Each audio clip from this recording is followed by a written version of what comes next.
Hello and welcome to Husky Talk. I am your host, the best podcast host in the universe, Steve Cully.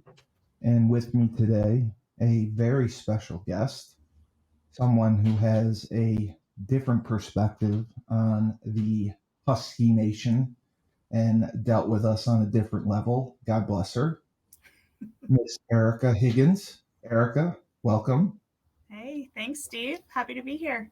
Yeah, I'm happy that you're here too. We've been requested to try to get some more females on the show, and you're perfect. You fit Well, I you don't know fit the about bill. perfect, Steve, but You're as close to it. You're as close to it as we're gonna get. all So right. All we're right. very happy to have you. I would like to thank our sponsors first of all. That would be Matt Newsy of Remax. Matt Newsy, the top agent in Connecticut, 8 years running. Matt Newsy, thank you very much. Jeffrey Heil, Jeffrey, thank you for your donation. Tommy Collins, thank you. Kyle Muncie, I know I drove you nuts during interviews. I'd always ask to be interviewed, and nobody wanted to interview me, so I understand. But thank you. And finally, Sean, I'm not going to try to say your last name because there's no way I'm going to be able to, who was on the rugby team and had incredible parties and is doing fantastic right now. So thank you to all our sponsors. They were growing up in the world. Can you believe it? We're getting No, sponsored. I can't. Yeah, It feels like yesterday, Steve. it does. It does. So you originally from Connecticut, right? Yep. Now, my question is, were you always like a diehard UConn family, UConn fan growing up? Always. And honestly, I think it started in the early 90s when like Rebecca Lobo and all Yeah. those girls started playing and really making a name for women's basketball. I played a little bit. I tried out for the high school basketball team and I realized my love was volleyball. So I ended up focusing in high school on volleyball, but I got to enjoy, going to UConn games in the early 90s, mid Oh, 90s, and wow. said I wanted to go to UConn. So there I Now, was. did you or did you not get to attend spring weekend when you were in high school? I absolutely did. I I might not remember all of it. I also went to a few UConn Yale games, which were Oh, pretty wow. Yeah, that was a intense. big rivalry back then. It was. There was some crazy stories that happened, but it was fun. I cannot believe it. Spring weekend, you were running around X Lot in high school. That's awesome. I was, and then I needed to be a Husky for life. So Did you apply anywhere else or did you just I did. I was a pre-PT major actually, so I was really focused on PT schools, and I applied to Sacred Heart. My mom was a professor there, oh um, wow. adjunct professor, so I applied there. I applied to University of New Hampshire. I You want applied to to Southern Connecticut, UConn, and Duquesne out in Pittsburgh. what were your grades like in high school? They were really good until my senior year when my guidance Oh, counselor, who I absolutely adore, Mr. yeah. Piccioni, he's like, you need to take physics and you need to take pre-calc to be Mm, a PT major. And let's just say that didn't work out too good. yeah, pre-calc is a nightmare. It was not a fun time in my life. My senior year should have been way more fun, but instead I was curled up in the fetal position because I got a D in physics and a D in pre-calc. Well, they should have told you your junior year or something. That's your senior year. You don't want to do work. That's a No, lot. That's a lot of work. I don't like that either. But you did it, and that made the difference, and got you into UConn. So you must have been absolutely elated to get that acceptance letter. I was, and there's a little funny story to that. So I initially got accepted to UConn Avery Point. Um, Mm. So I was not initially accepted into Storrs. You would not have wanted to go to Avery Point. No, and I was devastated, and I was waitlisted at University of New Hampshire. So, oh, wow. Yep. And those were my two first choices, was obviously UConn being number one. And my guidance counselor was like, I don't understand. You put Storrs on your application. So he made a couple phone calls, and I got an acceptance officially to Storrs about 3 weeks after that. So it was more of a clerical error than anything. Yeah. But you know what? It all worked out. It did. No, it definitely did work out. You obviously worked with us, the football team. Did you start right away working with football, or did that come a little bit later, sophomore? I didn't. I played club volleyball at UConn for a little bit my freshman year, and then they wanted me to be a middle hitter, and I was strictly defense in high school. And I was going up to do a drill, and I ran up to the net, and then we had to backpedal to the 10-foot line, and I went up to hit, and I detached my muscles from my ribs. So I was really hurt, and I was done with club volleyball. So I needed to find something to fill my time. And my sophomore year was when Larry Hare, I was introduced to him from Jeff Heil. And all of you guys is really my life in college, was hanging out with all of the football guys. So Larry's like, listen, I need somebody to work in the cage. And I was like, oh God, I'm going to work with all these smelly football players. What? And the cage was across from the O-line room in the old. I know. I remember. So I got to see a lot of things, Steve, that I wish I had never seen. Yes. We were not shy. No, you were not. We were not shy. Not at all. But it was fun. And then when football season ended, and actually I did do some in the cage, which was actually the other cage, which was in the field house. Mm-hmm. So I worked with track and softball. You did it all. Baseball, Coach Baylock changing colors on their, dress blues versus dress grays versus it was a lot of dirty laundry I was doing. And did you eventually get into PT? No, I pivoted completely. Yeah. Right. So I majored in speech language pathology, communication sciences. So I realized in college I'd have to take organic chemistry, and I was like, no. Chem was they made us all take it in the summer. That was the only way we could pass it. Wasn't doing it. So I figured I could handle the body from the chest up. Yes. And that was pretty much what speech was. And it was awesome. It was great. Did you have to take linguistics? Yes, I did. My least favorite class. It was awful. It was torture. I don't even know what linguistics means. Well, it's supposed to be the study of language, but that teacher we had, she was not good. No. That was brutal. I remember that class. I remember just going in there, and it was like she was speaking a different language. 100%. I had no idea how I passed the final. I don't know how any of us did. It was a complete mess. So speech, communications, speech pathology. Yes. Yep. And communication science. Mm-hmm. Okay. Because I wanted to do communications, and I was confused because the communications I wanted to do was like what Syracuse does, Newhouse School of Communications, which is broadcast television. UConn does communication science, which is the science of communication. Mm-hmm. So I started in that major, and I'm like, well, when's the TV class? Where's the what's going on here? And they're like, no, we don't do that. I was like, oh, well, that would have been nice to know before I committed here, but okay. And I ended up switching to sociology, which was basically graduation. We majored in graduation. Those classes were always a softball. They were fun. Yeah, they were fun.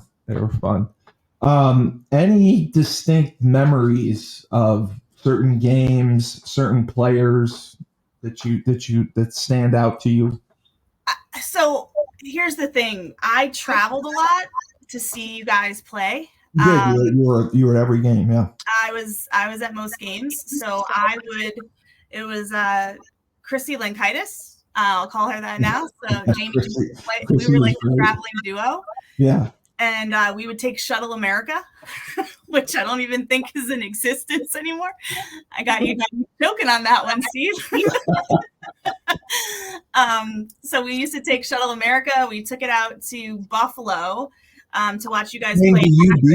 Oh my God! Oh wow! Yep. So you went all the way to Akron. We did. We saw the game in Akron and stayed with Jeff's parents actually, and then that game was awesome. He had the game-winning kick, which was great. I didn't have a voice for I think a week after that. It was just awesome. And then BC. I mean, there were so many games that I went to support all of you guys with. So those were a lot of the fun memories. The fun memories at Huskies afterwards with you guys. Sneaker. I sent you some pictures recently of all of us. Oh my God.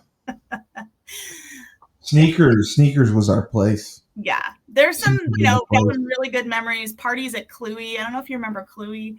Of course I remember Cluey. Yeah. Cluey was the man. He was awesome. No, we did have some good guys. Lots of good memories. My senior year, I rented a house on Coventry Lake, and a bunch of you guys used to come out and hang out at the lake house. So I remember Chandler Poole was in the canoe, and we had a few drinks, and Chandler decided to go out in the middle of the lake, and the oars sunk. They did not float like you would think. Surprising. So Chandler got stuck in the middle of Coventry Lake, and we had to figure out how to get him back. So yeah, there's a lot of good memories, a lot of fun. Yeah, I don't get Chandler Poole in a canoe. He also got tangled up in the hammock. I have a picture of that. He literally got tangled like a cocoon in the hammock. Twisted all around. Yeah. Wow, he had a rough night. He did. He had a rough night, Chandler. I don't know what he's thinking. Yeah. That's crazy. We were that was the one thing I did like. And you were with Chris too, right? Chris DeSitis? Chris and I became extremely close friends. We are still extremely, extremely close. Unfortunately, he lost his mother a few years ago. I know. And I lost my father about a month ago. So I will say the UConn family has been incredible between Uwe and Chris, you checking in on me, making sure, Uwe and Chris have been there. Uwe having lost his dad. So, so Chris and I worked together in the cage with Larry while he was doing his grad years. So we just got to be really good friends. He's like a brother to me. Yeah, Chris is a saint. He is. He's an absolute saint. There's nobody better. I wish I could get him to come on the podcast, but he's deathly afraid. I'll work on him. He came on one, but he didn't want me to say anything, his job or anything. But of course I did. I had to do it.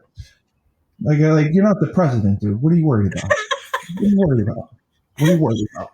No, he's an awesome human. So after UConn, speech pathology, communication science, what did you start doing for your career? So crazy enough, I applied to Towson down in Maryland. I applied to Loyola, Maryland, because you need to get your master's to actually practice. I got into Towson, and my grandfather got very ill, and I was extremely close with my grandfather. So I decided it's not the time for me to get my master's. I'm going to go home and take care of him. And I'm glad I did. So I graduated in May, and he passed away in October. So I was with him right up until the end. And then I had 7 jobs because I couldn't get a real job. So I worked in a bagel shop. I worked in a Oh my bar. God. I nannied. I worked as a speech therapist assistant in the middle school. So I worked with a lot of nonverbal autistics and Downs kids, which was super fun. And then I needed to find what I needed to, be a big girl, put my big girl pants on and figure out what I wanted to do with my life, which I'm still trying to figure out. We all are. Did you end up going back to grad school? I never did. I never did. I mean, does it really make a difference? Would it make that much of a difference for you? Looking back now, I am where I am for a reason.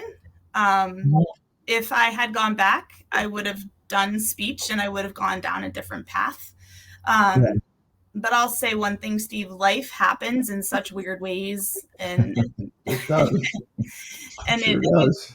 Brings people in and out of your life for certain reasons and I think I said to you the other day, you and I like to have some deep conversations, and life is about seasons, right? And that season of my life, there was a lot of closure right after college. And then new beginnings happened. And it went down the path. I would still like to get my master's, but I'd like to get it in healthcare administration. Because what you kind of transition into, right? Yep. What did you do after the 7 jobs? Your grandfather passed.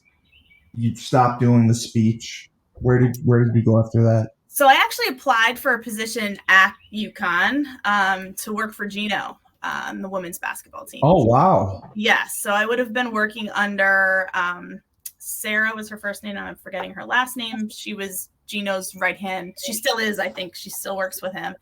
And I sat in Gino's office and I had the interview. It went awesome. And what was the position for exactly? It was an assistant to it was assistant to Sarah. So I would have been an employee of the university. Oh, wow. Okay. Which would have been awesome. In like the office. Yeah. Oh, okay. Yep. But I was also very good friends with Diana Taurasi and Sue Bird and Maria Conlon. We all know, yeah. He didn't love the fact that I was a friend. Was close with them. Yeah. Exactly. And I get it. It would have been hard for me right out of school to have been partying with them, 5 minutes before and now having to be an authoritative figure. Right. I see. So I didn't get that job. And then I just started applying to anything and everything I could get my hands on. Really?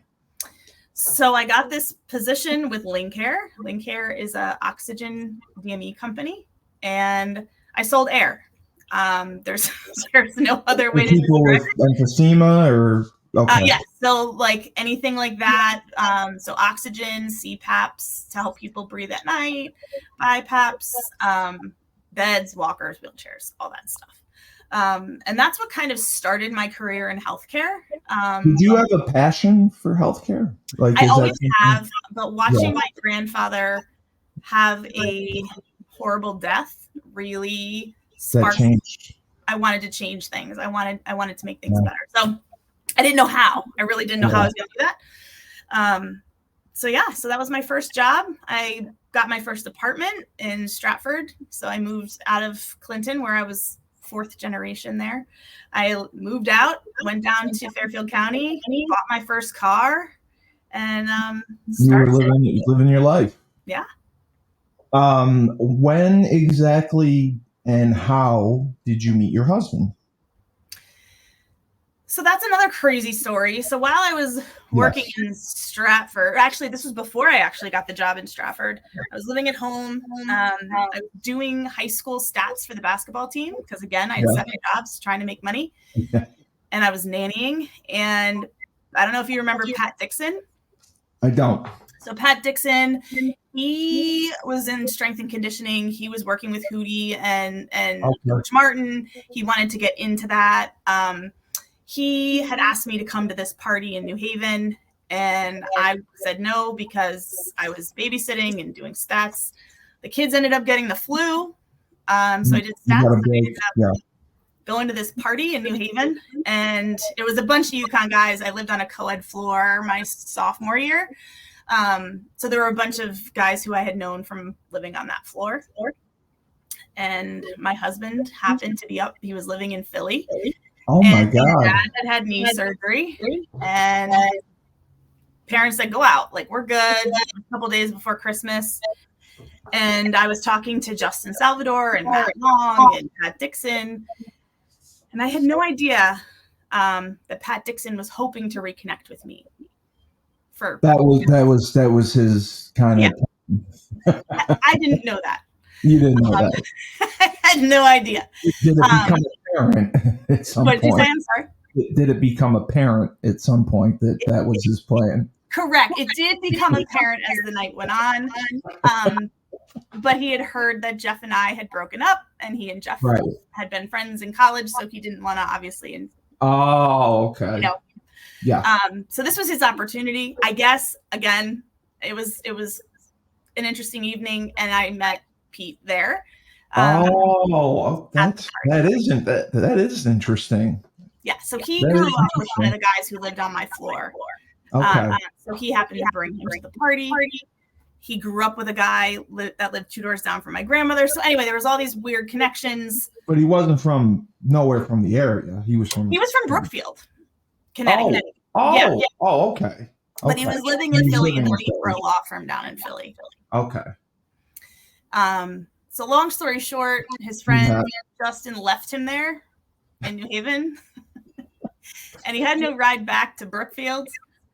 And this guy literally could have killed me on the side of the road, but that's true. Here, I'll give you a ride home. Why not? That's not a short drive, right? No, that's a long way. It was a long way. So I drove him back to Brookfield. Then I had to drive from Brookfield all the way back to Clinton, which was like another hour and a half. I got home at 6:30 in the morning. Oh my God. And I thought I'd never hear from him again. And that was it. That was it. The first time you met, nothing clicked specifically, or no. I thought he was cute, just yeah. It wasn't like love at first sight, like everybody says. Yeah. So he made the first move.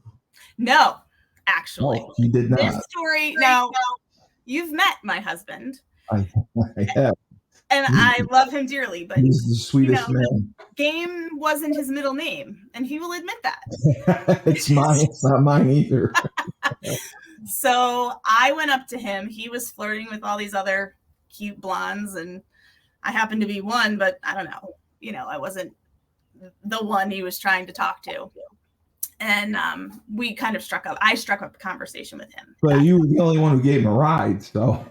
I did, and then he asked me for a ride. And after that, how did you stay in contact? Like, who reached out, and then you started? It was long distance. So he reached out the next night. I was working at the bar. I was bartending and hostessing, and back then we had flip phones. We didn't have smartphones, so the texts were like an analog. Yes. So he said, it was nice to meet you. I'd love to see you again. So we went on our first date a couple days after Christmas. And then I got floor seats. Larry Hare had reached out to me, and he's like, yo, I have floor seats to a basketball game. I forget who UConn was playing. If you ask my husband, he would remember. And I was like, yeah, I'll take them. So I'm like, hey, do you like basketball? And he's like, yeah. I'm like, well, I have floor seats at a UConn game. And he was like, yeah, let's go. You want to know with floor seats. Yeah. So you really owe Larry Hare more than anything. You know what? Larry Hare has always had a special place in my heart. He knows it. Right up until last year, he had Final Four tickets. Yep. Down in Texas. Yeah. And I was this close to taking them. But I had just been in St. Thomas with my cousin, and I was like, I can't do it. So he and I keep in touch, and he's a good egg. Yes, Larry Hare, I love you as well. I am sorry I forgot to pack my shoes for Kentucky. You remember that one? And Steve, I will be honest with you. I heard the podcast today on my way back from Massachusetts, listening to you and Tyler. I remember that one. Jeff coming back after that game where you shit your pants and telling me you that heard story. that. Oh, I knew about that story. And I burst out laughing when I heard you talk about that with Tyler. And my middle son, was like, "What are you laughing about?" I had tears in my eyes. Yeah. I That remember was a that. good one. That was a good one. Well, and I was glad that I was not with you guys, because I would never have washed those pants. I'm just saying, never. Well, the problem was we were in all white. I know. It was 90 degrees, and my pregame meal was pasta with Tabasco sauce and red sauce. And Norris, the line coach, Norris Wilson, absolutely hated it every time because we'd have to eat together by position, and it'd drive him nuts that I would load it up with Tabasco sauce.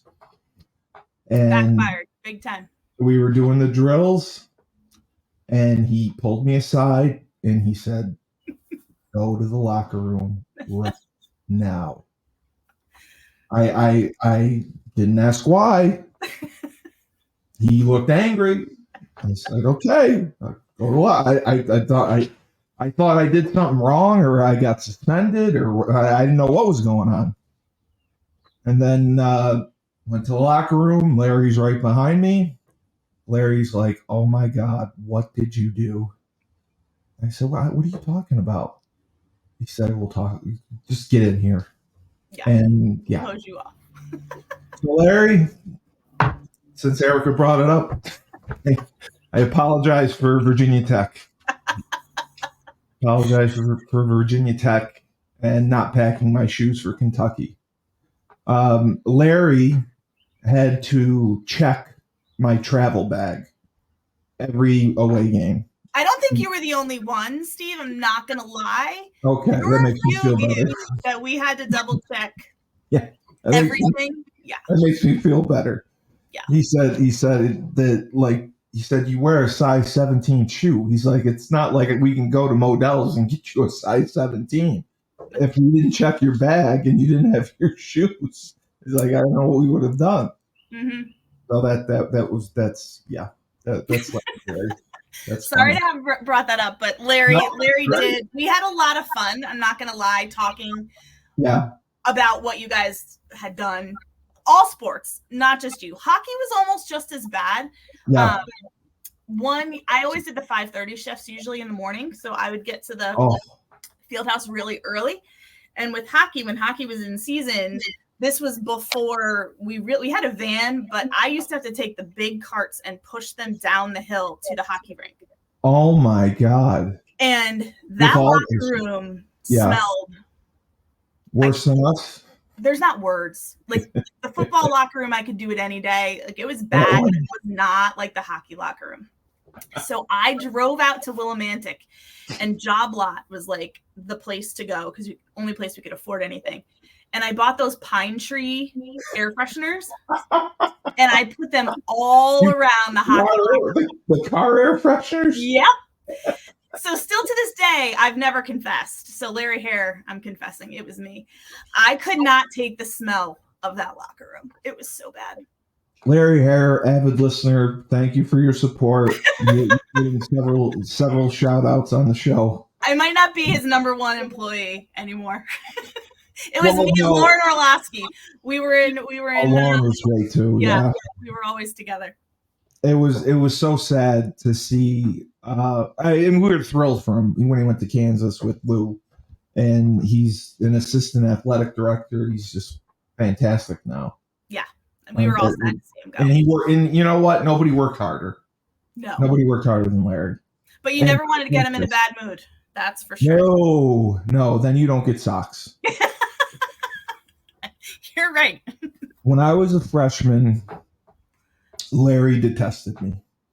Because I always did something wrong.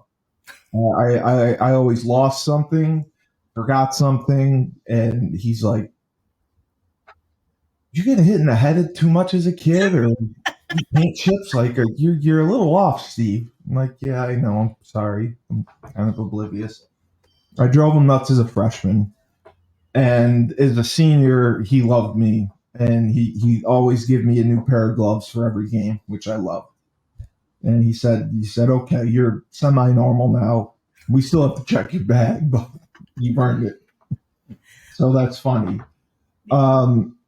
So you were nannying, you were doing these jobs, and then you ended up meeting your husband, and you started going out. And did you go out in New Haven initially because he was in Brookfield? No, because he was living in Philly. So we were long distance. Yeah. So we met. Okay. So I thought it was like New Year's of that year of 04, right? New Year's of 04. You took him back to Brookfield, and then he went back to Philly. Okay. Then that's when I took him to the UConn game that week. We had New Year's together, and then I figured, I don't know if I'm ever going to see him again. He came up for the Super Bowl weekend, and stayed with my parents. And my parents were very old school, so it was like, yes, your mattress, like you're not, old school. And then 2 weeks later, I went down to Philly, and he was living with two of his fraternity brothers at the time. And I had texted Uwe that I was going to be in Philly because he was down there. And I had texted Rashad. So they were like, well, we're out. And I'm like, well, we're out. So we were at this bar. And again, I'd only known this guy a month and a half-ish. And he had heard about a lot of, my friends from school or whatnot. So he's like, he didn't know what he was getting into with these guys. He had no idea. He's walking into the lines then. So I had been drinking a lot, and double his fraternity brothers were like, we got to see what this girl, she can do. Yeah, of course. I hung with all of you. I would expect nothing less. So I was all right. So Uwe had called me and he's like, hey, we're at Tiki Bob's. And I'm like, oh, we're at McFadden's. And that was like right next door, right a couple of doors down. So I'm like, we'll head over to Tiki Bob's. So I was with Pete and his friend Bill and his friend Javi and all these guys. And we go into the bar, and all of a sudden, Rashad and Uwe come out of nowhere. Uwe picks me up, engulfs me, because Uwe is a big dude. And at that time, I was much smaller, let's just say. No, stop it. I was. And Pete and his fraternity brothers, legit. Now, Pete knew we were meeting Uwe, but he had no idea what he looked like or what he really was like. We backed away. Like, you do you. I'm not even going to get involved in this. Yeah. And then we still laugh about it. Yeah, that's funny. And he got to meet Rashad and Uwe. And Nate was actually, do you remember? Nate was there too. Yeah, it was fun. So you went out in Philly. Yep. You went to the basketball game. And this is only after a month. Mm-hmm. So then you was it like a long distance thing where you were like swapping weekends and trying to see each other? Or yeah, just it was like every 2 weeks for a year, really. Wow, it was for that long. Yep. And then he decided he didn't want to go to law school because he was pre-law and he was working for a law firm that did litigation for mesothelioma. So it was that's a lot of work. Yeah. And they're long cases. Hard cases. And it was sad because they're all people that, the company, he was defending the companies or his. Oh, he was defending it. So he didn't feel good about that. Oh, yeah, I can see that. So it's like, I'm too good of a human. I want out of this. So he moved home. And still to today, I will say you did not move home for me. You moved home because you wanted to. Yes. Yeah. And he got into pharma sales, and he's that's what he does. Yep. He sells drugs, and he always jokes that he sells it to school children and to doctors' offices. That's good. That's good. Two good places. You always have a market. Always in the market. So he moved back, and then we dated for almost 2 more years before we got. So it was like a 3-year deal before he popped the question. Yeah. Okay. Were you surprised that he popped the question? I was, because he was just so. Why change anything? He's quiet too, and like you can't read him. That was the thing I got out of him, because I like to get a read on people, and I could never get a read on them, so I never knew. So that's why I could see like him popping the question, like you wouldn't know it. You have no idea what's coming. He's got a good poker face, honestly. Yeah, like a really good poker face. He does. And he's got a very dry sense of humor. So he actually set me up that day. He got me so angry that I was legit like, we are done. Like, you are not letting your mother help me move out of my apartment. His mom called me. She's like, hey, I want to help you pack up all your stuff. So you guys, because we had bought a townhouse.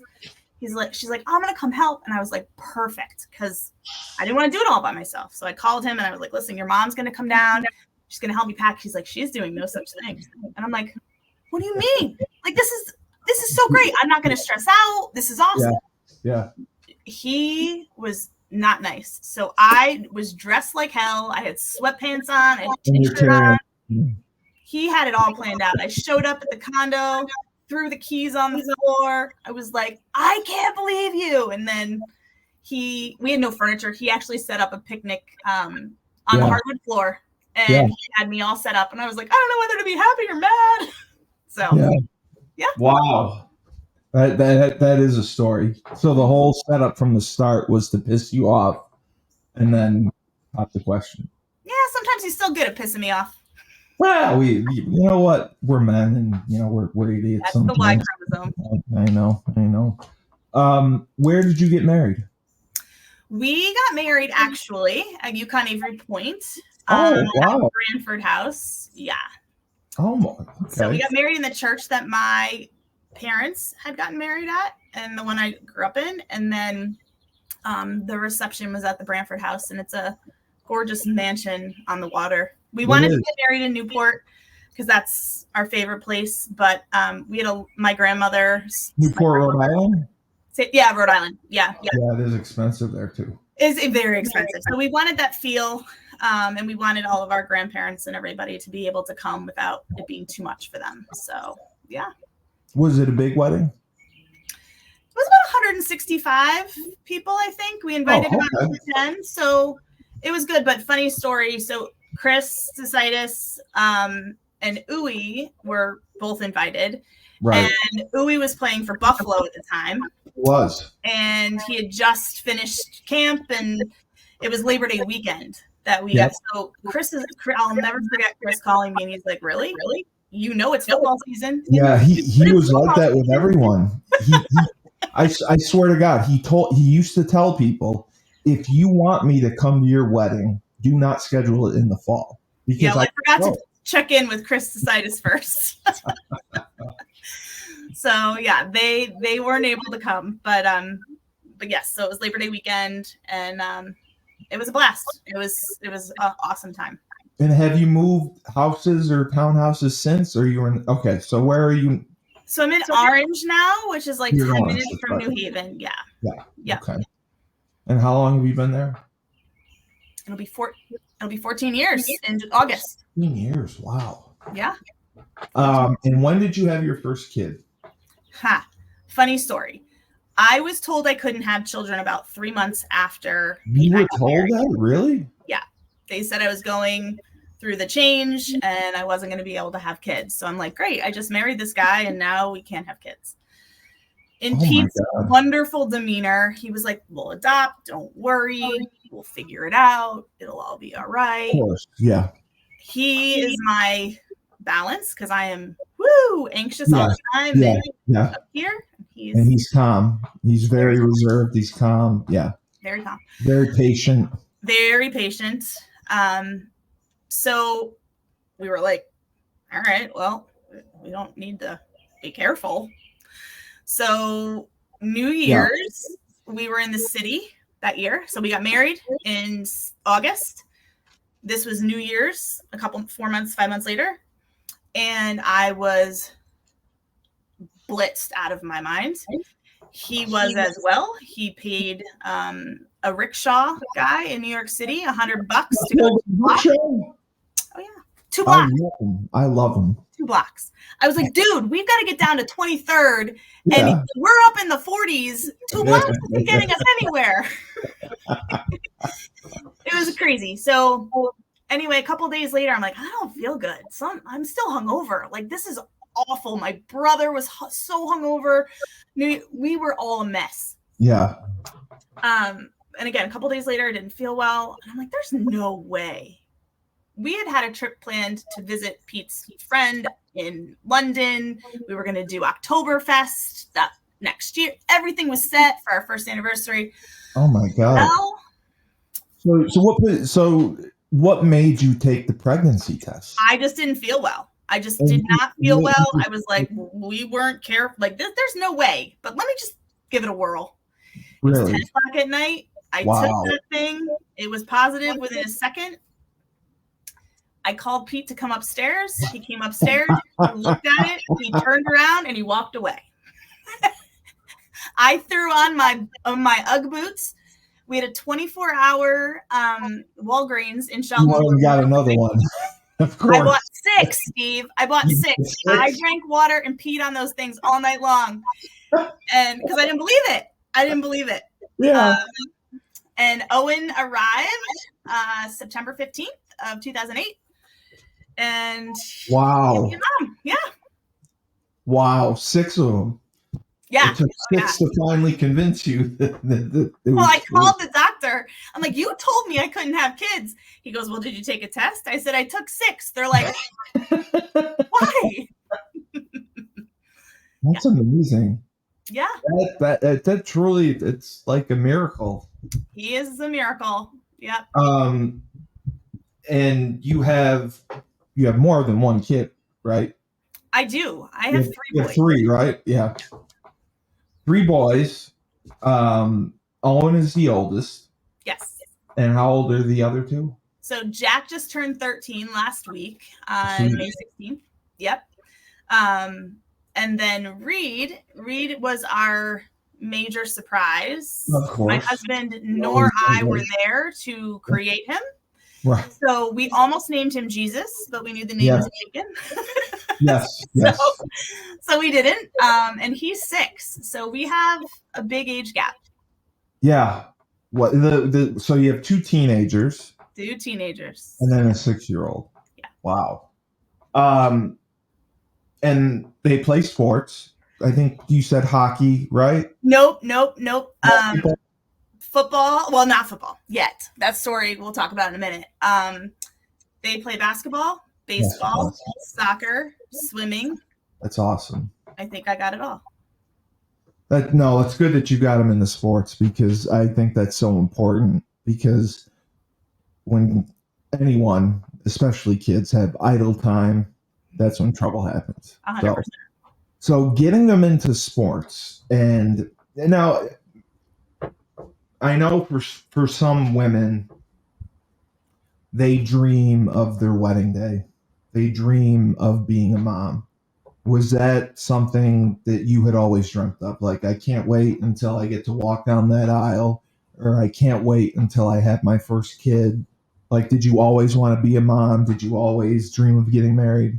That's a great question, Steve. So I'm the best podcast host in the universe. You are the best podcast host ever. So I nannied a lot. I nannied for a family of 6. I nannied for a family of 4. I don't know if you know Larry Ciotti. He was a coach at Yale, football coach. So his grandchildren, I nannied for them. They were just had one. What? You never had to nanny for one. You were nannying for 6 kids or 4 kids? Or yeah. Never one. Never one.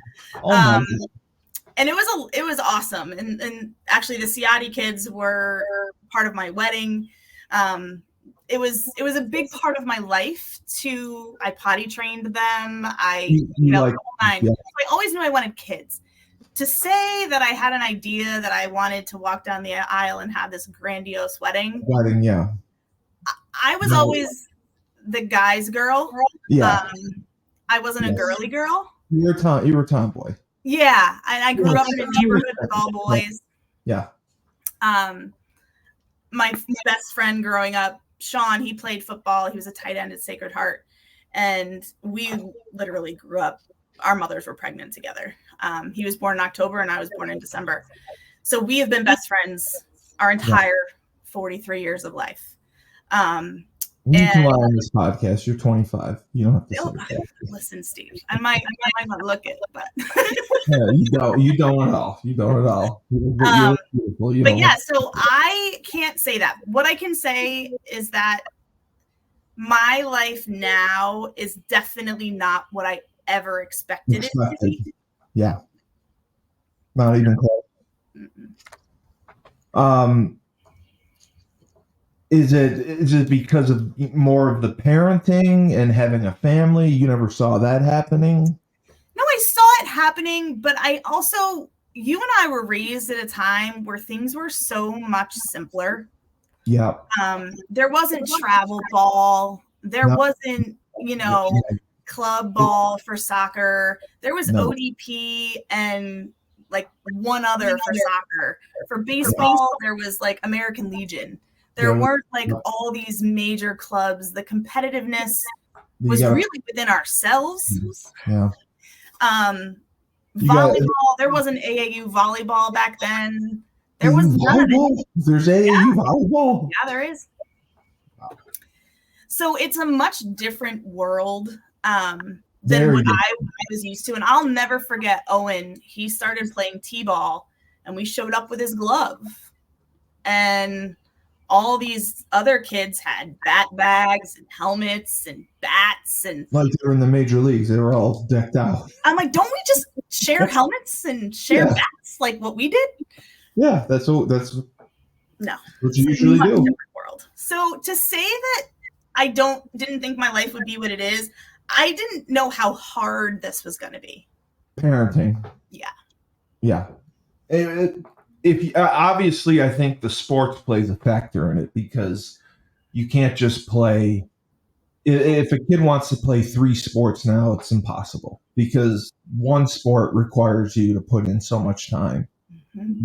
You can't play a variety of them. Yeah. So, you said basketball, you said swimming.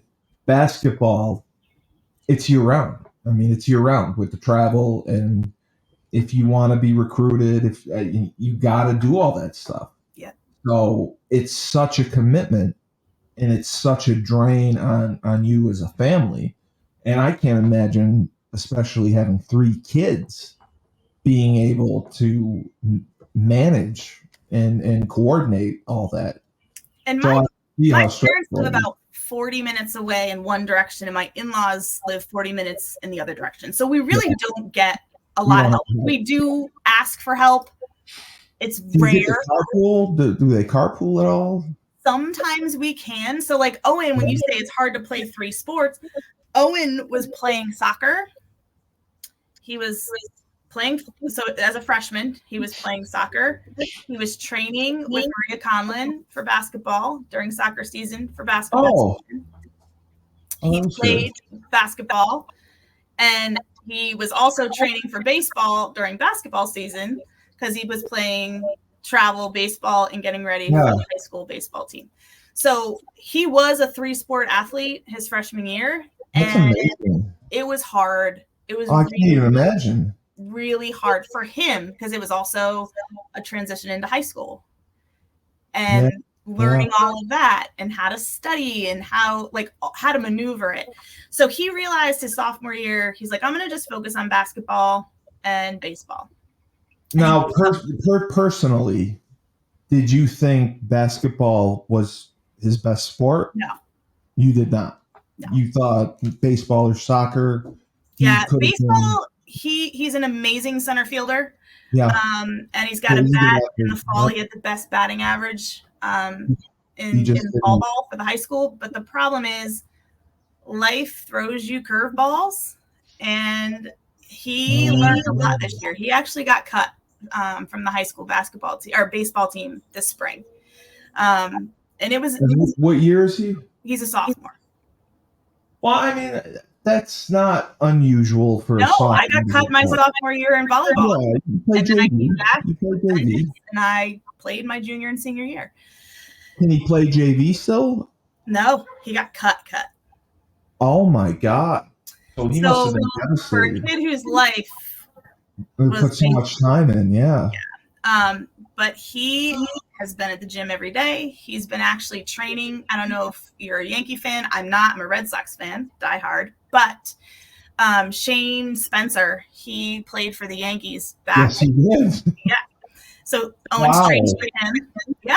So he's not giving up on it. That's great that he has that kind of attitude, because so many kids these days will just shut it down. They don't He want wanted to. He wanted to, but he went to the coach and the coach was like, listen, you had the best batting average in the fall. We had you in the first day of tryouts. You were nailing it. You were doing great. And then he just sucked wind the rest of the tryouts. Yeah. He fell apart. And it happens. I mean, it does. In your head, and it is what it is. It does. But it's good that the coach was positive and encouraging and said, stick with it. Yeah. And, you'll have another chance next year. Yeah, they said they like nothing better than when kids come back. Well, they have a chip on their shoulder now. And prove them wrong. Yeah. Yeah. It's good to do. Yep. And it's a good life lesson because, overcoming adversity, a lot of kids now don't do it as much. So having to do it at that age, you're being tested, not 100%. Just physically, but mentally. 100%. So it's good. And as a parent, what was your advice to him? So I had to take a minute. I'm not going to lie. You were mad. I was mad. I was heartbroken for him. It was a lesson for me as a parent because it was the first time I couldn't fix it. I needed to let him fail. And I'm actually reading this book, and it's about parents trying to let your kids fail and not fix everything for them, because that's the problem, right, in this country. It is. Fix everything. We think there's an immediate, let's fix it. So I had to take a step back, and I also had to give him time to grieve because it was his own loss of some sort. Sure. My husband was much more, you know what? He'll come back better. And I needed to get to that point, and I wasn't there. So as a parent, for me, I needed to let him feel his feels, and I did. He's like, Mom, give me 2 weeks. I don't want to look at a baseball. I don't want to look at a bat. I don't want to do anything for 2 weeks. I said, you got it. I said, but after 2 weeks, you need to make a decision. Yeah. He did. He's like, I'm coming back. I'm coming back better than ever. He's like, I want to start training. I want to start doing this. I want to get a gym membership. And he has nonstop fixed it himself. And for me, that was a big lesson. You have to give him like a pep talk or anything. He came to you. He did come to me. My thing is, I never went to my mother ever. I love my mother, but my dad was my person. Yes. My dad, I mean, he would come up to UConn football games and he would stay and drink with us. And my mom would, go home and not want any part of it. My dad was my person. So for me, that was a really important thing as a mom, is I wanted to have an open relationship, especially having boys. I wasn't sure how that would work. Yeah.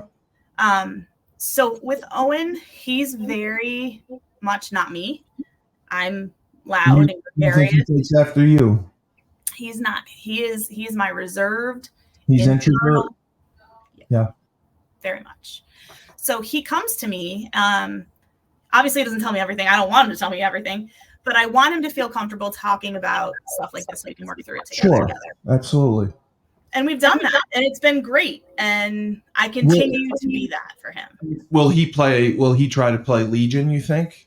He's actually on a club team where Shane coaches. He's not Owen's coach. Right. He's on the 29 team. He made this team. So he's been going at it. They start in 2 weeks. Yeah, and honestly, a lot of times those teams are better than the school teams. Yeah. So he's super pumped for the summer. They've got a ton of tournaments. So his attitude is really good. It's much better than I thought it was going to be. Yeah, that's good. That's good, because a lot of kids now mentally will go in the tank. A friend of mine's kid played basketball. He's 6'8". He had a lot of talent, but he just didn't really love the game. He didn't love the game, but his parents like had him a personal trainer from fourth grade on and pushed him to play basketball. He was on varsity as a freshman, played freshman, sophomore. They made it to the state finals. This was supposed to be his year, and he just kind of struggled because he the coach was a little old school and a yeller, and he couldn't handle it.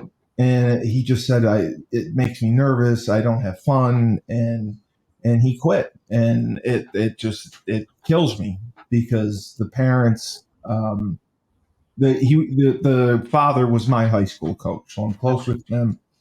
And I know how good the kid is.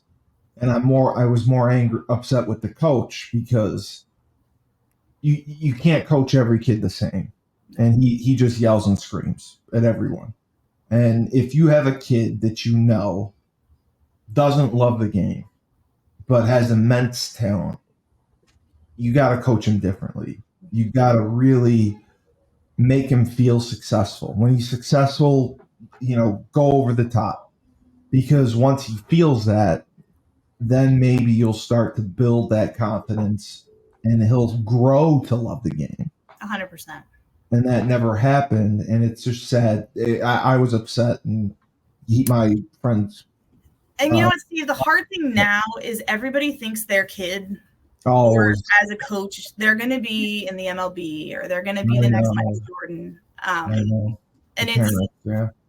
the intensity on the sidelines with some of these games, especially younger kids, parents say, yeah. And I'm like, whoa, God, they're on coach pitch. Like, they barely know how to throw a baseball. Like, wow. It is a very, very different world. Whereas when I was playing, when you were playing, the coach coached. And how the coach coached was we listened. We might not have always agreed with what they said, but the majority of coaches back then were real. They knew we weren't going to go into the pros, and they were helping us learn life lessons, and they were helping us build confidence. And did I get screamed at by Joe Grippo? He was the best coach ever when I played volleyball. I still keep in touch with him. He taught me how to lose. I didn't lose much, but we lost one game in high school. Just saying, Steve, one game. That's all I ever lost. Good run. But he taught me so many life lessons, and he helped mold me into who I am today. And I've written him letters, and I've thanked him because he did yell at me, but he boosted me up. Yeah, that's the thing. That's how it's supposed to go. You yell, and then you put your arm around them, and you make corrections, and you get them better. Exactly. You don't just keep tearing them down. But a lot of people live vicariously through their kids now, like because they always do. They all do. That's why, I can't imagine, an 18-year-old and the 13 or I'm sorry, what grade? Almost he's 15, 13, and 6. Yeah.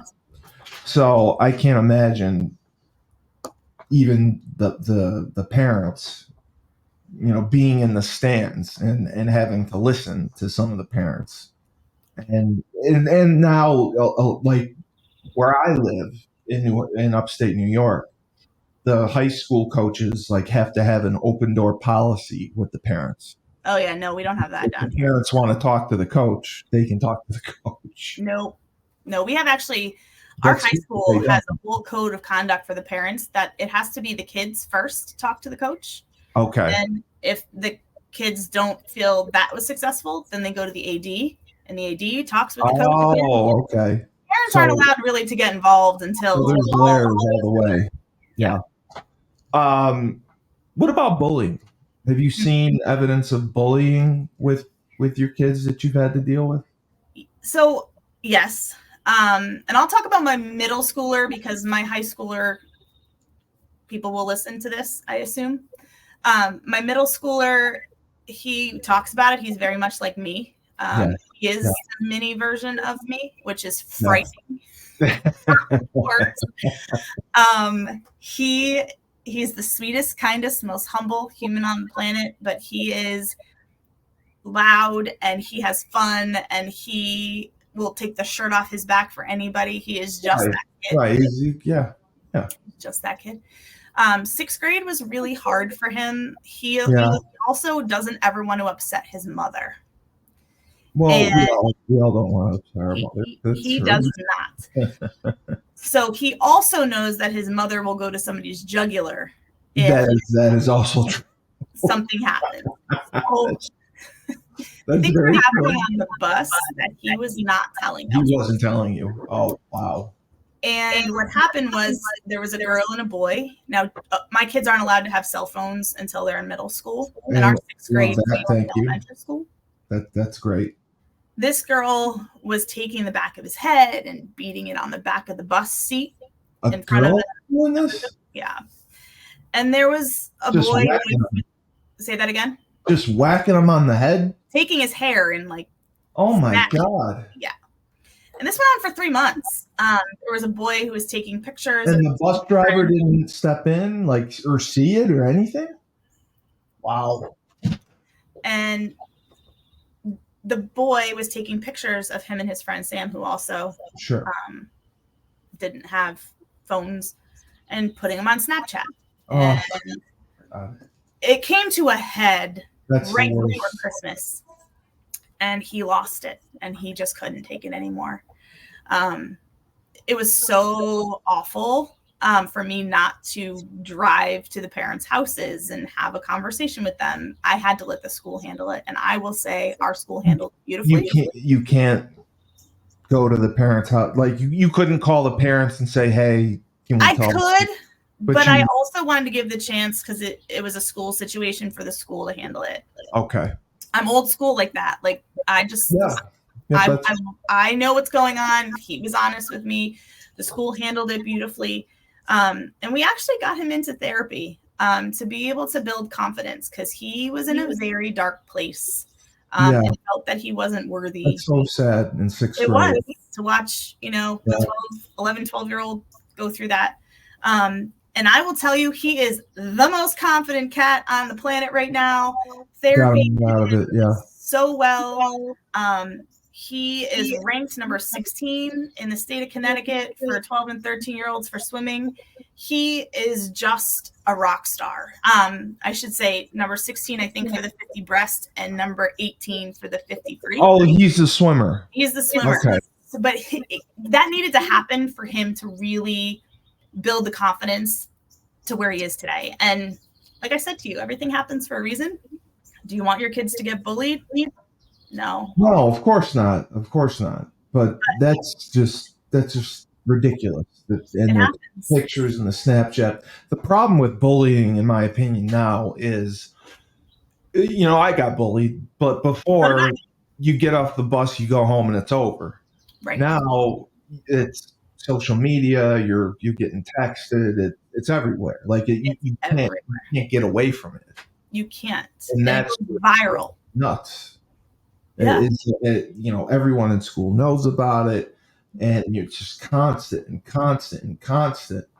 that's why there's kids, like you said, that have mental health problems that have to go to therapy because it's just too much. And it's good that he went and he got his confidence back, and now he's thriving.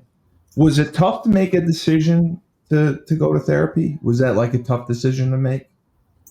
I mean, no, because I knew it needed to happen because of where he was and the things he was saying. And my husband and I were both in agreement with it, and knowing that the teenage years were coming and they're going to be that much harder.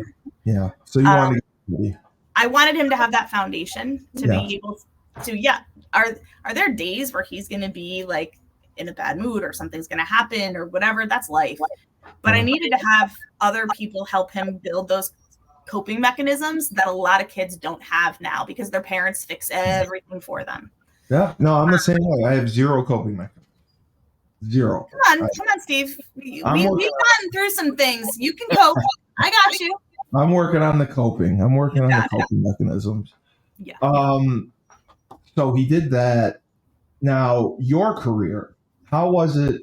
I mean, because I know you switched jobs a year ago or 2 years ago? It was 2 years ago, but so after I left Ling Care, I was working with a physician who was opening and helping open a hospice in Connecticut.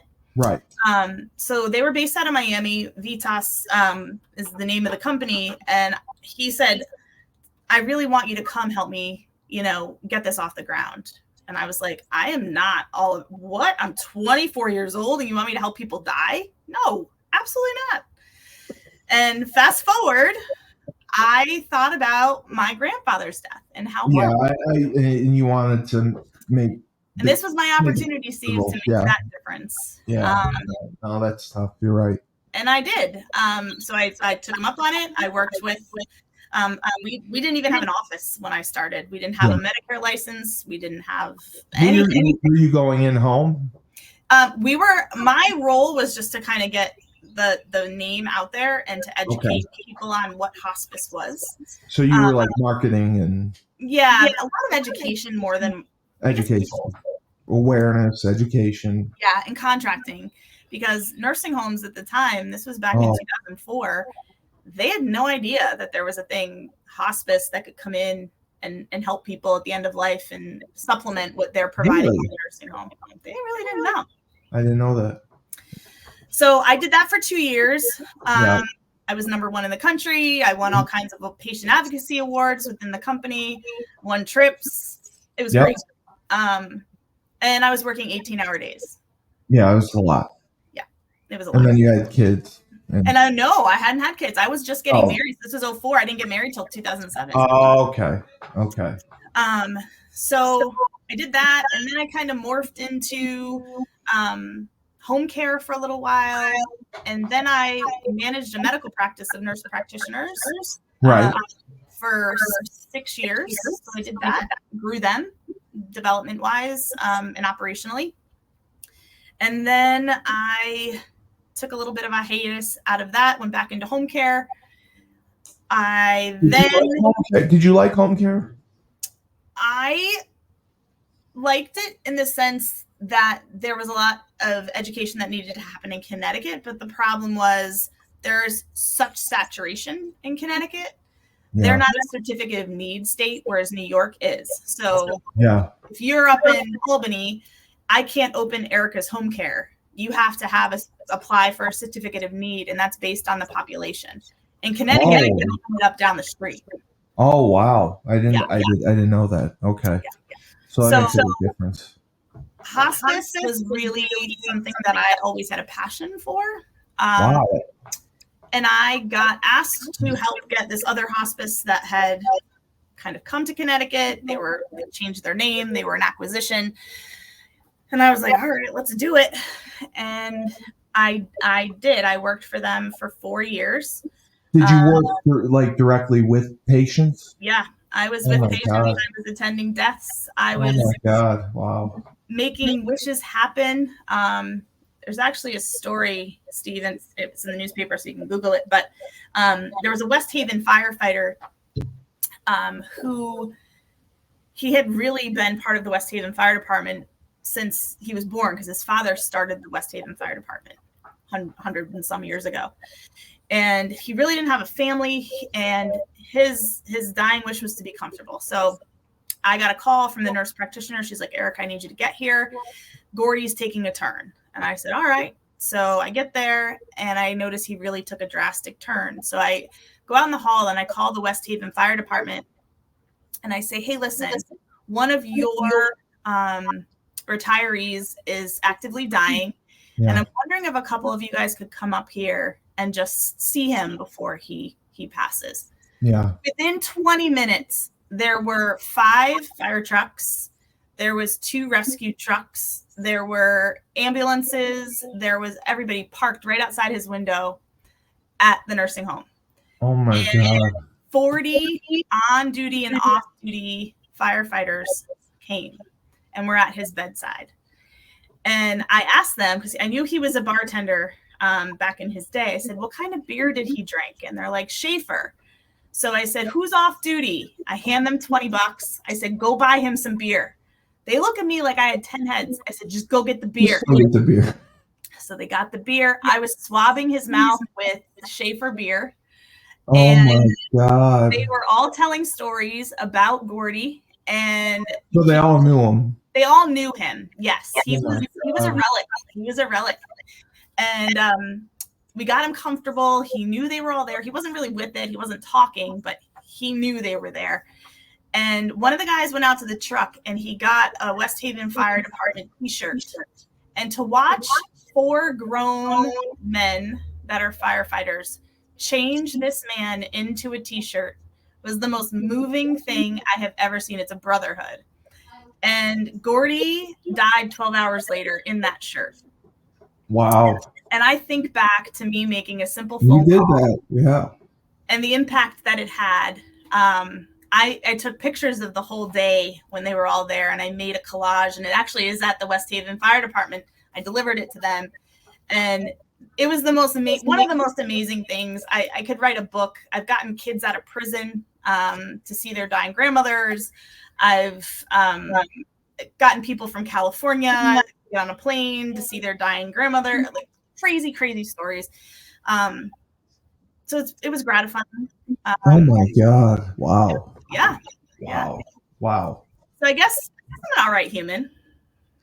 No, I mean that's to do all that, and I mean it's emotionally it's gotta be draining, but I understand because you know this, you know what you're walking into. Yeah.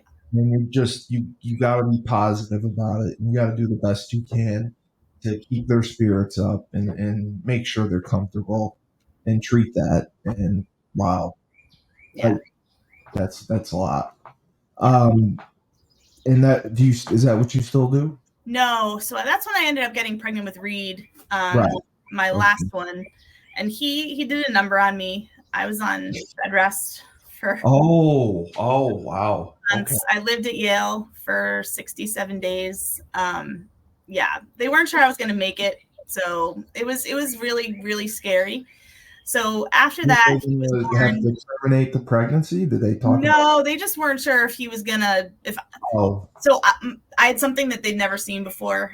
Yeah. My uterus was thinner than tissue paper, so they were afraid that he was going to rupture inside me. Oh, right. And if that happened, I would die and he would die. So I had to be 2 minutes to an OR. So that's why I had to live at the hospital. It was crazy. So when he was born, he was in the NICU for a couple weeks, and I was not well at all. I actually ended up having to have major surgery the year after. Yeah. So I had a hysterectomy. Yeah, this is a hysterectomy. Yeah. It destroyed me. But fast forward, I needed to take care of me, and I needed to take care of him. And mentally, I was not in a good way. No, 67 days. I spent probably close to that. No, not 67. I probably spent 40, and I was ready to hop out of the hospital. So 67. Yeah. Wow. It was a lot. So I left my position at Seasons, the hospice that I was working at, and I needed time. I just needed a lot of time. Yeah. And my boss, big boss, my VP, who was with me at Seasons, is like, when you're ready, I want to hire you and I need you to turn a territory around for me in home infusion. And I was like, I have no idea about home infusion. What's home infusion? So it's IV antibiotics. Okay. Feedings, enteral. So all that stuff, TPN, all kinds of like very, very clinical stuff. And I have a clinical background, so I can talk it. Yeah. But I didn't know much about it. So she hired me in a territory that they were going to close. And I, in 9 months, made them $2.2 million and turned it around. And I was number 1 in the country. And then we were acquired. When you did this, were you technically like a supervisor, a boss? No. You were an employee. Yeah, I was a grunt. Okay. I was pounding the pavement. Okay, so you were doing a lot of this, like having to administer the IV antibiotics. I was teaching, so I was trying to get the doctors to order our services, but I was also at the bedside teaching them how to hook up, how to turn their tube feeds on, how the process was going to work. So I was there for 4 years, even through the acquisition. And then I was recruited by the company that I work for now, which is completely different than anything I've ever done, still in healthcare. But I work for a startup that created artificial intelligence for radiologists. So it's really cool. AI for radiologists. Yeah, it helps with diagnostic accuracy. So they're finding more and more that you could go to one radiologist group, go to another for the same body part and get 2 different readings. Right. 2 different reports, 2 different readings. Like you're talking MRI, CT scans, X-rays. Yeah, and just get different different results, which will ultimately affect how you're treated. Yeah. So this AI is state of the art. It's super cool. We work with Microsoft.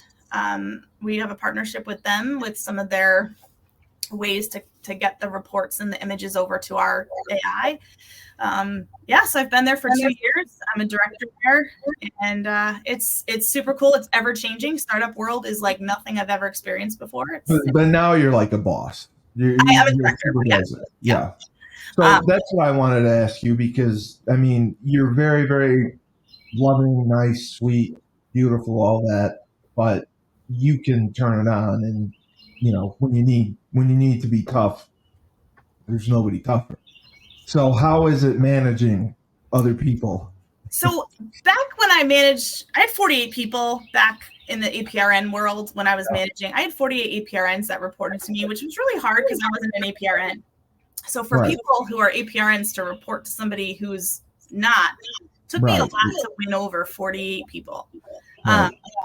But my biggest thing that I take whenever I'm managing anyone, whether it's 7 people, 1 person, 48, is to treat people with respect, but you also need to earn respect. You have to give respect to get respect. 100%. Yeah.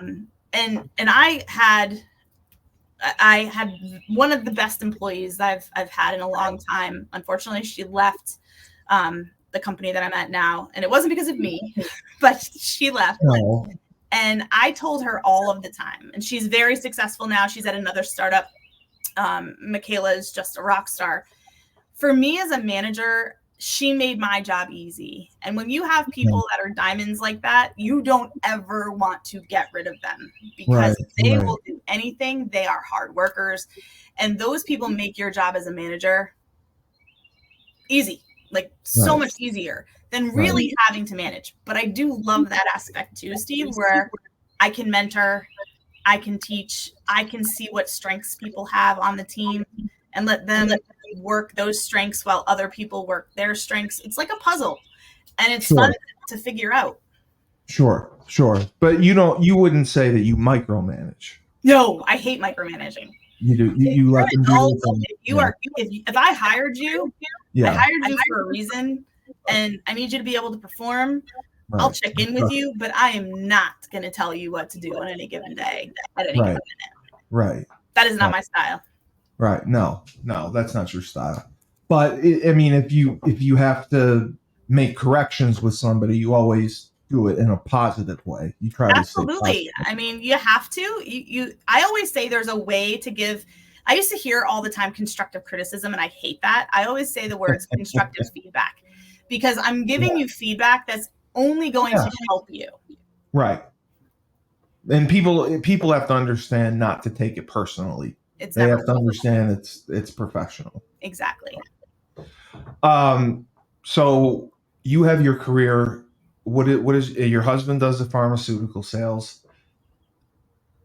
It's got to be very difficult organizationally managing your children and the sports they play and getting them from place to place and making sure they do their homework and all that. How would you say you manage organizationally to keep everything on track? Do you use a calendar, or do you write it all down, or my employee Michaela, who I was talking about, she makes fun of me, or made fun of me a lot, because I'm still old school and I use paper and pen. You do. You were at I'm super old school. But Pete and I, we had to try a couple different ways to be Yeah. able to communicate. Yeah. We do use our Outlook calendar, and we put stuff in the family calendar. And that's pretty much how we're trying to do it. I'm way better at it than he is, just because I'm OCD and I need to make sure that I know where I'm going and what I'm doing at any given minute. But ultimately, it really is a bit of a dance. You're going here, I'm going here. You know, he travels. It's really a partnership. A lot, Steve. He was traveling like 3 weeks out of the month. Well, that's the job. Yeah. And now it's not as much because he's not. He doesn't have a bag of drugs. He's working in specialty, so he's very niche-y with what he's doing. But when he was traveling, it was hard. Yeah, I can imagine. I can't imagine. It was just you and the three. I mean, kids. Uncle Steve, you can always come down. You can. Uncle Steve. Uncle Steve. The 6-year-old. Does the 6-year-old play any sports? Yeah, the 6-year-old is full of piss and vinegar. Yes. If I had had him first, there might not have been any more. He is done after him. He's a lot. He's a lot. He plays soccer and he plays baseball. And kindergarten or first grade? First grade, yeah. Does well in school? He does, but he actually got diagnosed with ADHD. They all do. They all do. We all have ADHD. He's different than my older two. Yeah. He says what's on his mind when he wants to say what's on his mind. And unfortunately, the filter. Way more like me than my husband. My husband will keep it quiet. I won't. Yeah. That's great. Yeah. And your oldest, have you started looking at colleges yet? We've talked a lot about it. He wants to play baseball in college. I'm not sure if he's actually going to follow through with that. We're not. Well, it's too soon to know. It's too soon. But at the same, he wants to go to law, be a lawyer. He really wants to do law. He wanted to do pediatric cardiology for a long time. But now he sees what I do, and I'm not a doctor. But you have more. Like you have the knowledge of like a PA. I mean, I should have gone back to school to do that. I think you're smart enough. Like, if we sent you to NASA, you figure out how to be an astronaut. I don't know, Steve. I mean, you've done so much. You've done it all. Like, I'm glad you have confidence in me, but I wish I had gone and been a PA. I can play a really good one on TV. I know when you and I were together in Florida a couple years ago, you were having a situation. I was like, this is what we're going to do. You're going to go back. You're going to get this scene. You're going to get it taken care of. You need antibiotics. I was terrified. And during COVID, I was in the hospital the whole time. Like, I was in scrubs at the bedside the entire time, teaching people how to get out of that hospital on antibiotics or tube feeds or whatever. So I've seen so much. And he just decided, he's like, Mom, I think I want to do sports law. That's where he's at now. He really thinks he wants to get involved with sports law. So the Lafayettes of the world, that's actually where my husband went. Gettysburg, Georgetown, Providence, like those are the schools that he's looking at. He said he's going to apply to UConn. He just needs a small school. He's that kid that wouldn't do good in a school of 27,000 or 50,000 or whatever. Right. No. So we have our list, and it's crazy to think in 2 years I will have a graduating senior. Yeah. And tuition will be $200,000 a year. You don't think he'd follow your footsteps into UConn? He may, but I just don't. He'd have to make it a small world like I did. Luckily, I fell into the sports world with all of you. I was able to make my world small, whereas if I didn't fall into that, I was going to transfer. Really? Yeah. My freshman year, I was going to transfer. Okay. It's a good thing you didn't, though. Well, we were lucky to have you. We have some good memories, my friend. Yes, we do. So wow, that's just amazing how long that 3 kids. You've been all over the place. I don't know how you nannied 6 kids. That just blows my mind. I used to drive a Suburban too. I was like, the 23-year-old driving a Suburban with 6 kids. No. Yeah.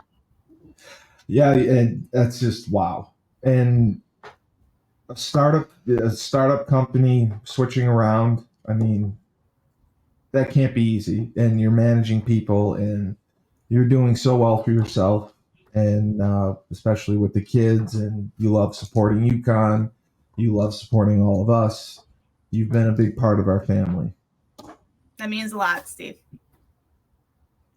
Well, we do what we can. We do what we can.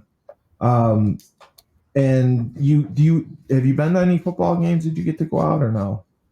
I mean, in the beginning, actually, I sent you pictures of you. The pictures from the first week. Yeah, the first game at the Ren. Yeah. So I had seats. I had season tickets that first year. I had 50-yard line seat back seats. We had a great time. And then I've gone to a few over the years, but it was hard once the boys got really into soccer and baseball in the fall.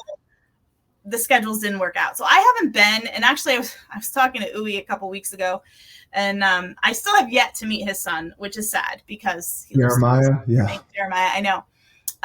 So we've been playing, like, trying to coordinate calendars. And I'm like, we might have to make this happen at a UConn game this fall. We'll see. No, we'll get him before that.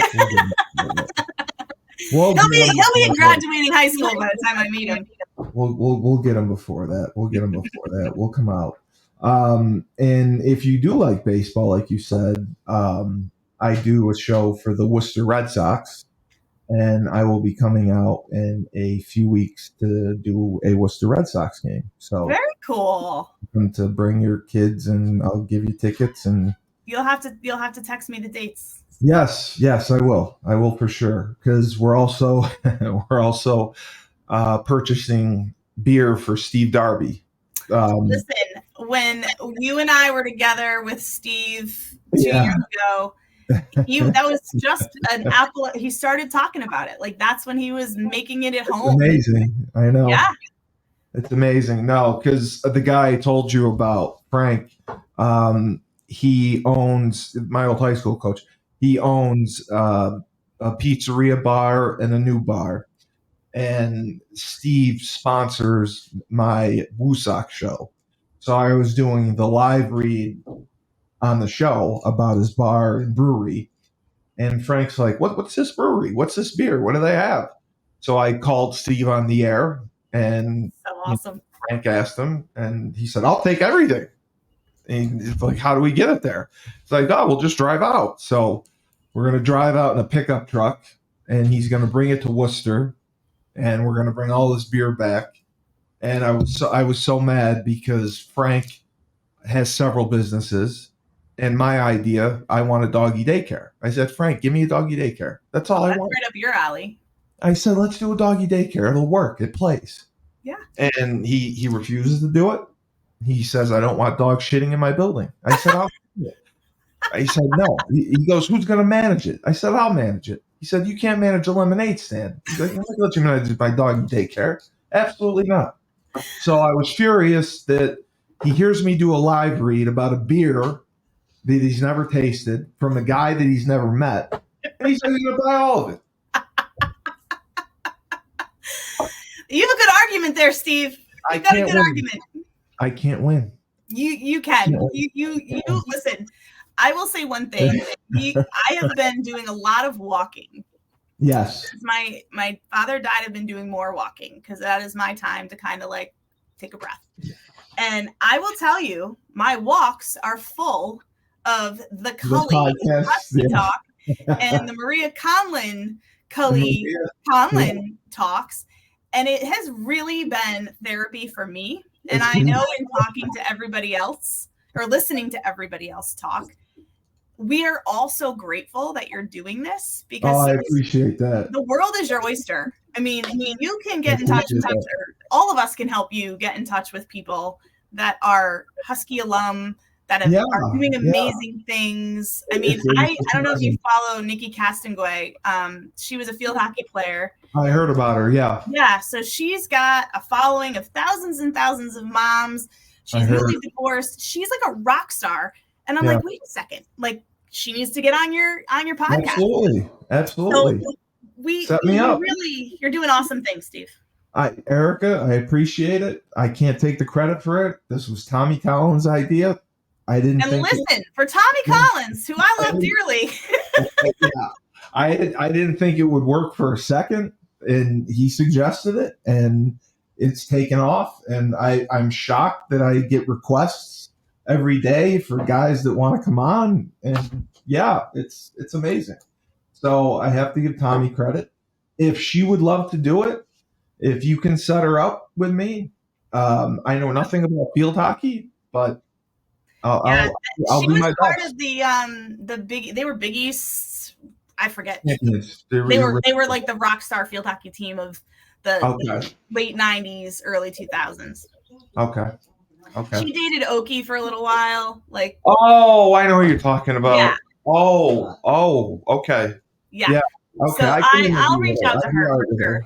And the funny thing is that I got her ID because I wasn't 21. Yeah, we all did. I used to have her address memorized to get into Huskies. And so I reached out to her and I was like, so it was me that had your ID. And she's like, who'd you give it to after that? I'm like, I have no idea. I had to have Ed's ID. And I still remember Ed and J-Check's ID? If you can believe it, yeah. And Ed, I still remember his address and everything, and he can't believe it. It's amazing. That is amazing. That is really amazing. And they all told me that too. They said, you're going to have to be Ed for a year, right? I'm like, no, I'm not. And then I had to be Ed for a year. Good times. So I'll reach out to her for you. I have no problem doing that. Please do. Wow, what an episode! Fun. A lot of different directions. So I'll be honest, when you reached out to me, I was like, I'm not that interesting. I don't know why you want to talk to me. Erika, you were very interesting. I don't think there's anyone more interesting than you. And I get yelled at because I don't have females. So to have a female and to not talk sports is great. So that's why it's important. So I would love to have more girls. And Maria and I do a great job. Maria's knowledgeable about everything. And her story's crazy too. So we're doing what we can. And my son texts with her a lot. She and I text, but Owen really loves her. So she's great. She really is. And I appreciate all the support you have given me on and off the podcast. You always check in on me, so I am grateful. I'm grateful. And I always will, my friend. And I know you will. There's no day where you were going to drive to Schenectady. You were ready to get your car and go. I will do it. I will. I think you know that by now. That when I'm a girl of my word. I do. I got to be careful. You would have been in the car. So thank you for being on the show. Thanks for having me. I will put this up. Facebook and LinkedIn. We'll put up the video on our YouTube channel and share it with as many people as you can. You got it, my friend. We're averaging just over 100,000 listeners per episode. So you're going to be seen. All right. So the more we can share and grow, the better. Yes, absolutely. And here to support you through it all. You got this. You have. So thank you, Erika Higgins. Wow. UConn grad, worked with us in the worked with us in the equipment room, worked with us at many parties, and proud mother of 3, working many jobs, nannying, bartending, and now in healthcare. And your husband, who is a saint and a prince and most patient guy I've ever met. remember, when life gives you lemons, don't make lemonade. Take 2 oranges and throw them back at life.